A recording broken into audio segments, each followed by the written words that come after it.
generation. I think they have, I mean, being transgender does not necessarily make you a feminist, but among the people that I interviewed, the vast majority, and I interviewed other people besides the members, the 4 that I focused on, the vast majority have been heavily influenced by feminist ideas and very much identify with the desire to smash the patriarchy. But they use different lingo. Some of them use the patriarchy idea or concept, and some of them are much more focused on the binary. All of those projects are going on at the same time. I'm not sure that we necessarily have to think about them as mutually exclusive. But yes, I mean, especially feminists of my generation, I've gotten a little bit of flack about this, that it's fine, it's all fine and well to, have 51 genders, but, when one gender has the most power, where does that leave us, right? I'm sure you've heard that sort of comeback. And I'm not sure that we necessarily, I'm not sure that that's a productive discussion, actually. I think that we need to fight on multiple fronts, is how I ended up with it. In terms of the formal presentation, and you're basically talking about day 1 with each of these men,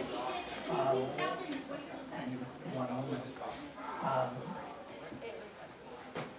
and you followed them for a year. So I'm assuming or thinking that you title Unbound and transitioning over a year's period, removal, doing the top surgery, removing the breasts, was just the beginning of a psychic, emotional, physical transition, and that they were unbound in many, many ways when you got to the end of the year of working with them and interviewing. Am I correct in that assumption? Oh yeah, I mean, well, before I met the ones who were undergoing the gender transitions, they had been on hormones for a year already, which is sort of the typical course of the transition. Yeah. You probably know the transition process. Going on testosterone is a gradual process. You see, facial hair and various other changes over time. But having top surgery is, a major before and after, which is one of the reasons why people are so focused on this surgery.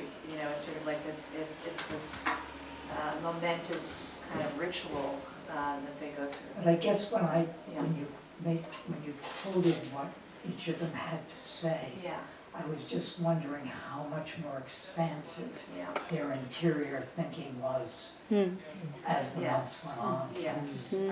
Their interior thoughts became as the months went on. Yes, very complicated. The presenting themselves in the world as men. They had to figure out what that meant, to be a man. They had to be very self-reflexive about that in a way that most men are not, right? They had to figure out how to carry their bodies, and they had to understand how people were responding to them, or they were very conscious of how people were responding to them in new ways. They had conflicts, psychic conflicts, sometimes about their newfound male privilege, sometimes about the dating process, which is really fraught for a lot of trans people, sort of how to present oneself on the dating market, and how you have to be totally open, otherwise people get really freaked out, right? And people get freaked out even if you're not open sometimes. I mean, if you are open sometimes. So that took its toll on a lot of people, yes. So it's... What an exciting book. Thanks. So it's not about the surgery per se. It's about a whole set of changes that the surgery seems to initiate in our lives. I have in my process of having friends who are genderqueer and trans, the question arises, well, what makes me a woman? What self-identity, like how is it if it's not genitalia, if it's not secondary sex characteristics, if it's not presentation, like what is it? And so I wonder, did you come across a thread that explained what masculinity was, at least to, because you evoked like that there was a feeling, but I've always wondered like, what is the feeling and like, good questions. It's really hard, I know. Maybe the thread was that they feel that they are not female more than they feel that they are male. So it's just the dysphoria really is the thing, because what makes somebody feel male or male? Like what are those things that they're seeing? Is it the stereotypes that society gives us, or is it an internal idea? Both. But they say, the three people that I'm focusing on who are transitioning say things like, I looked in the mirror my whole life and I saw a man, but nobody else saw that. I didn't see a woman. They definitely had a sense of themselves as having or the way they narrated it, they had a core sense of themselves as male that other people couldn't see. So they saw maleness, the one like in Brad Pitt, like, yeah, I don't know.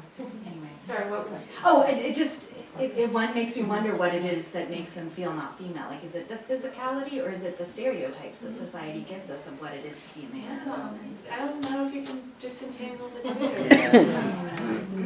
Thank you. For him, it was very much, kind of this kind of swagger and Brad Pitt kind of persona, and for other people, it was something else. Yeah. Thank you.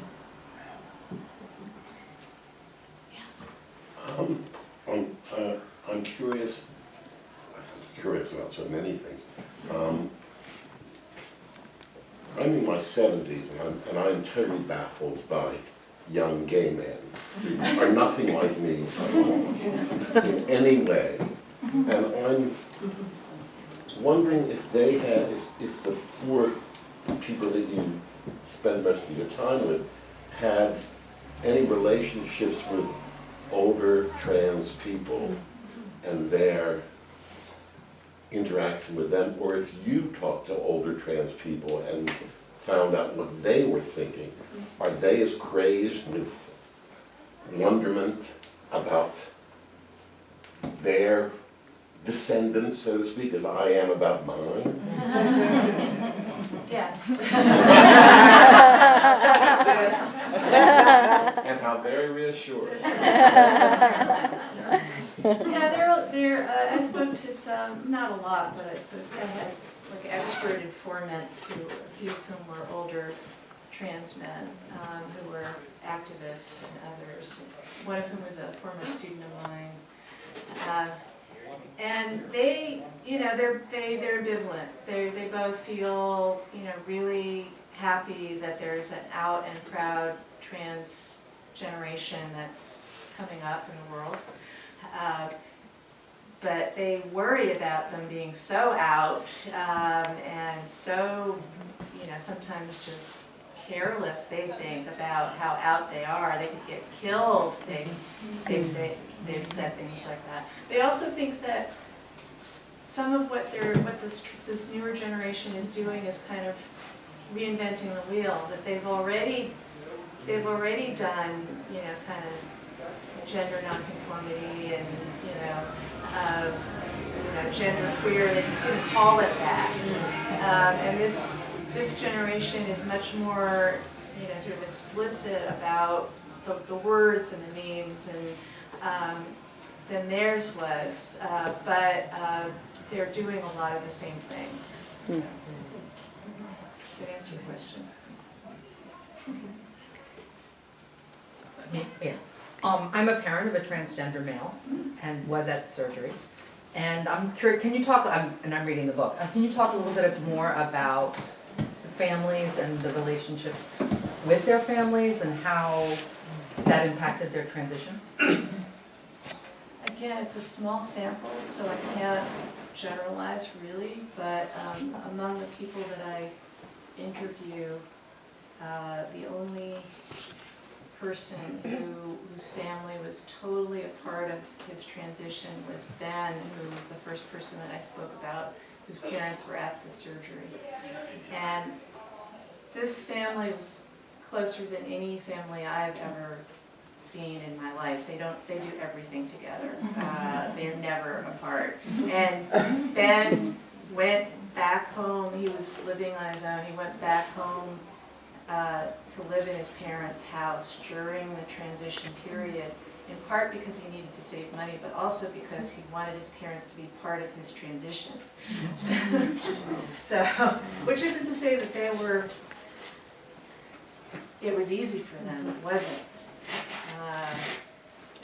They went through a lot of soul searching, and by the time I met them, it was a year into the process, and his mother was really pretty, sort of settled and supportive at that point, but his father was still having a really hard time.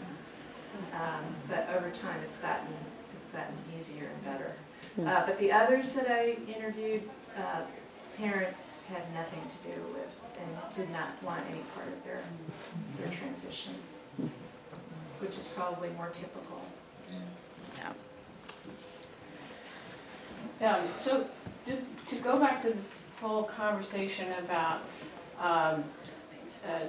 gender concepts that we had in an earlier time. No, it's not really a question. It's more of like an observation.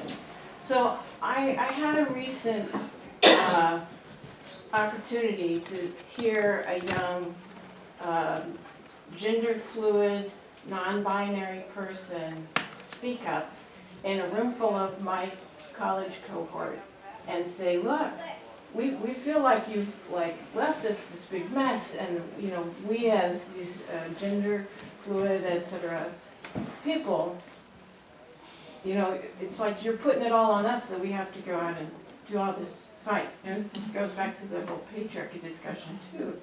And I spoke to them, and I said that I felt that we had worked on this struggle for many decades, and that they simply are not seeing the history of it. But I feel like and I said I felt like the complexity, and I feel like the complexity of it, the ability to be able to envision this complexity for their individual selves is a growth out of the feminist movements, the gay and lesbian movements, and how things have shifted, and the whole concept of transgender as a basic concept has been around for forever.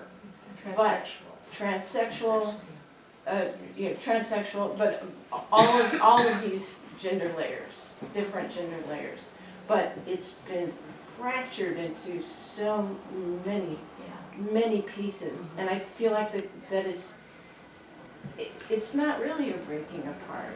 It's more of an outgrowth of these older concepts and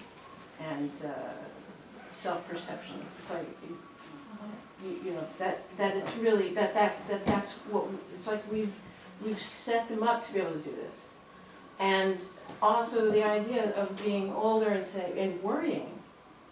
That's like, well, when I came out as a lesbian, that was very worrying for my parents. That's so dangerous. How can you be so out like that? So I think that as middle-aged and up people, yes, it is dangerous. It's always been dangerous, but it is facing that danger and coming out and being out there like that. That's the whole thing. That was the whole push for my whole adult life. And I think that they're continuing to work.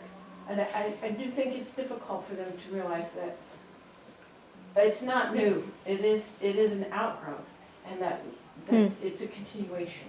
It's not new work. Yeah, every generation thinks that they're basically Yeah. doing it for the first time. Yeah. But it's not new, but it is an advance. I feel like it's an advance beyond where things have been. It's a growth now. It's certainly different, and Yeah. yeah, in some ways it's an advance, in some ways it's not. I mean, I do think that this generation is much more individualistic than we were.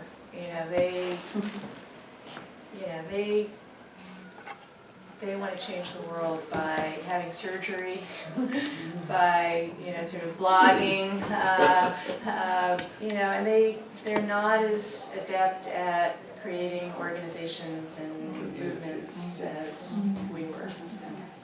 Even though this is a movement, and there are lots of trans organizations, but I think it's a more fragmented movement than the one that we created.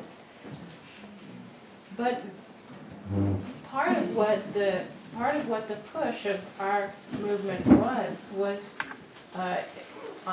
in some instances and in some cases assimilation, and so you then get the transsexual people who are wanting to what do they call it? I've forgotten the word, but Stealth? The stealth. Yeah, this idea of stealth. When people were first able to have surgery to do these types of things, they were required to go stealth. They were taken away from their families and their support systems and were required to go stealth. But people still want to go stealth because then they feel more they're being seen as themselves. And it's the people who don't go stealth, the people who are endangering themselves,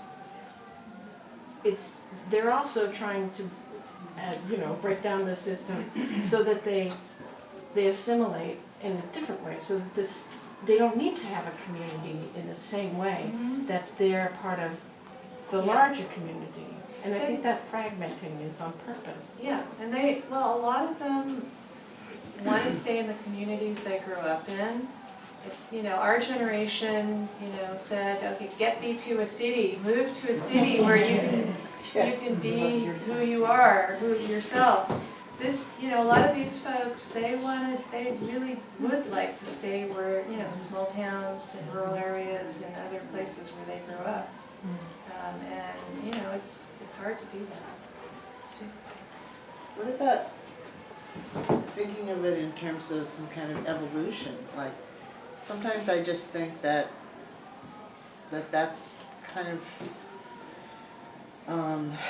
maybe what's happening is, each generation, brains change, and evolve to accommodate new ways of being and thinking, and it just seems like maybe this is some kind of big natural evolution where we're all like gender maybe isn't gonna matter at some point. I don't know, the word evolution just popped into my head, like, I don't know. What do you think? I don't know either.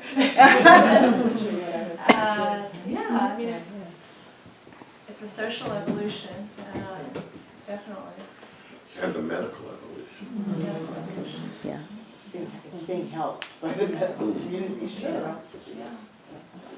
Someone there had Oh, I just wanted to say that the book is amazing, and it does a lot to unveil some of the mystery, and I think a lot of the problems we've always had is out of fear, people react in a particular way, and in the other part of my life, I'm a former co-chair of the National Lesbian Gay Law Association, and I've written a number of ordinances for different cities and counties, and we've evolved like lightning speed. What I love about this generation is the fact that they really are saying it's all about just being who I want to be and not fitting into some box. I think a lot of us would have made different choices if we could have. It's hard enough, as you're pointing out, as we're coming along, being LGBTQ. And then I just look at really even the past 2 years, 2 or 3 years, what's happened. I mean, I used to have to fight our own community, the lesbian gay community, because they didn't want to add transgender because they were worried and they wanted to get some advances, and the argument was, well, we could lose the county commission and the city commission, and you know, and so and these things happen, these kinds of conversations, but it's not unique, as you were saying. I think back to when I was co-chair at LGLA with Abby Rubenfeld when she was at Lambda, and Urvashi Vaughn was at then called National Gay Task Force. And Urvashi made the argument, and what you were saying is that it's all unified together. In other words, the women's movement is the LGBT movement is the labor movement is the immigration movement, and she got a lot of flack back then for advocating that, because people said back then the labor unions, now all the rest of them are not LGBT, lesbian, gay friendly, and they were at the time, but it was all about building coalitions. So I mean, this to me, and I think why you're such a strong positive reaction to what you've done with this book and the people that allowed you to speak with them, is that for a lot of people who just don't understand in the straight community, and a lot of people in the LGBT community, this is an unveiling and unbounding, like you said, for a lot of people to look at. So I think it's fantastic, and I think that book will be helpful as other cities and counties are looking at ordinances and also trying to stop the retrenchment that's happening on our rights right now around the country. So, Yeah, awesome.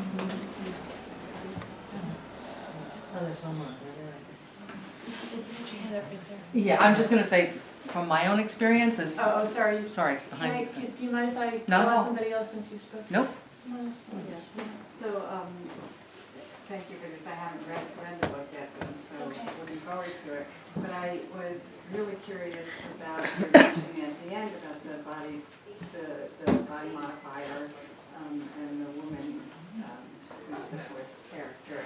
And I'm wondering about the process of the research and writing process. If you expected that you were going to find for people who were transitioning, and sort of what it meant that day in that office that there was somebody who was not transitioning but undergoing top surgery for other reasons, and just for you as a writer and researcher, what sort of happened there, and if you can, how do you think it sort of told the story or allowed you to think about things differently? I didn't know what to expect. As I said, I knew so little about this world. I imagined that if they were at this surgeon's office, they were probably all undergoing transitions. I didn't expect to find someone who wasn't. But then, once I found that out, I asked around, and it turns out that it's not that uncommon. I mean, it's fairly uncommon, but it's not totally uncommon for female-identified butch lesbians, in this case, to not want breasts. And in fact, some sort of older friends of mine, in the course of my researching this book, said, well, if I were that age, I probably would have done it too.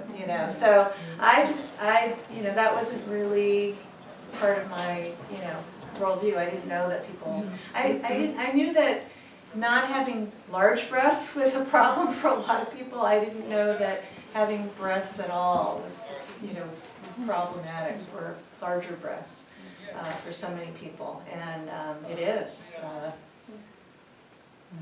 Does that answer your question? Sure. Yeah. Hi, it's really great to hear you. I haven't read the book. I mean, I read reviews and stuff, and it's all so complex in my head.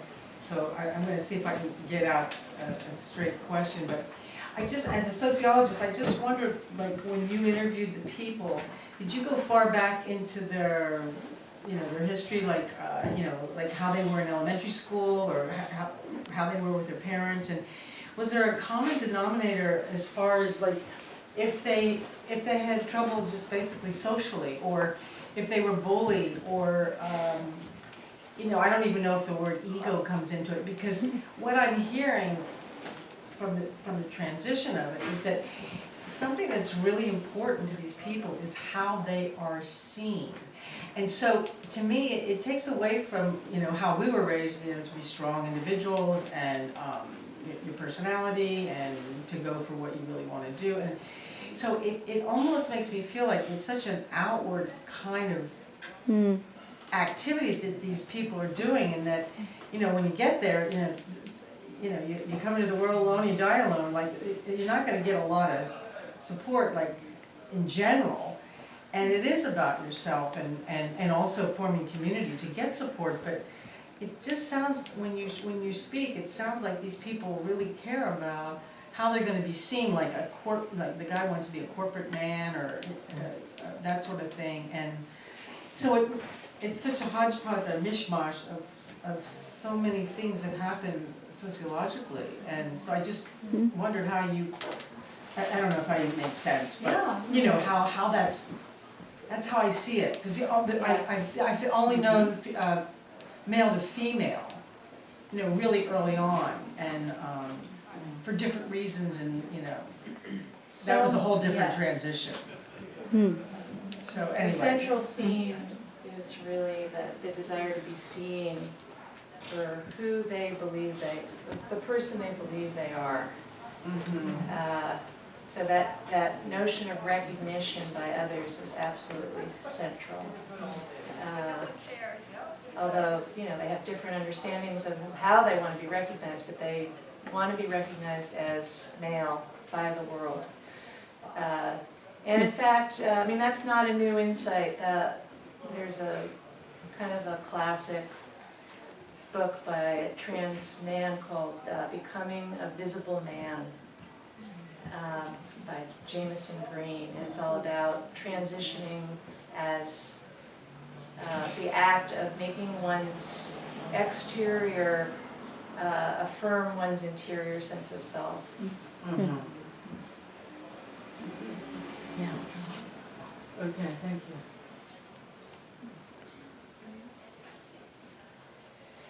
Thank you.